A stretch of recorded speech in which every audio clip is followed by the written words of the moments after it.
শেখ হাসিনাকে ফিরিয়ে আনার ব্যাপারে নরেন্দ্র মোদীর সাথে প্রধান উপদেষ্টা ডক্টর মোহাম্মদ ইউনূসের আলোচনা হলেও এ বিষয়ে কোনো কিছুই চূড়ান্ত হয়নি।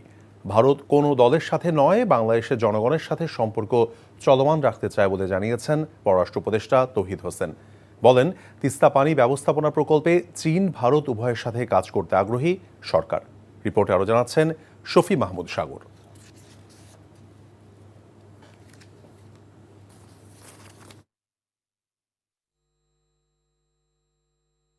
প্রধান উপদেষ্টার চীন সফর, থাইল্যান্ডের ব্যাংককে বিমস্টেক সম্মেলনে যোগদান এবং সাম্প্রতিক নানান ইস্যুতে ব্রিফ করেন পররাষ্ট্র উপদেষ্টা।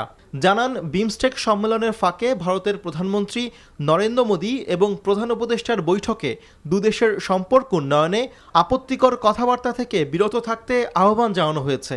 শেখ হাসিনাকে প্রত্যর্পণের বিষয়টি বাংলাদেশ উত্থাপন করলেও এ নিয়ে চূড়ান্ত কিছু হয়নি বলে জানান তিনি।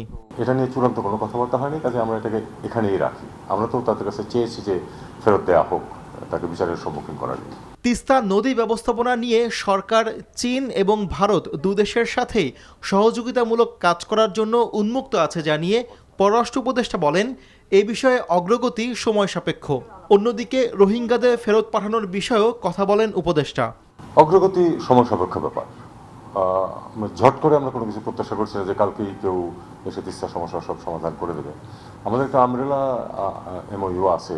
এই নদীর পানি একটা অত্যন্ত জটিল এবং গুরুত্বপূর্ণ বিষয়। আমরা জানি আমাদের জন্য, সবার জন্যই, আমাদের জন্য বিশেষ করে সিজনাল ফ্লো যেখানে খুব বেশি তফাৎ হয়। কাজেই এ ব্যাপারে আমরা ওপেন থাকা, যেটাকে বলে, আমরা ওপেন আছি। ভারতের সাথেও সহযোগিতা সম্ভব, চীনের সাথেও সম্ভব, কোনোটাতেই কোনো বাধা নেই।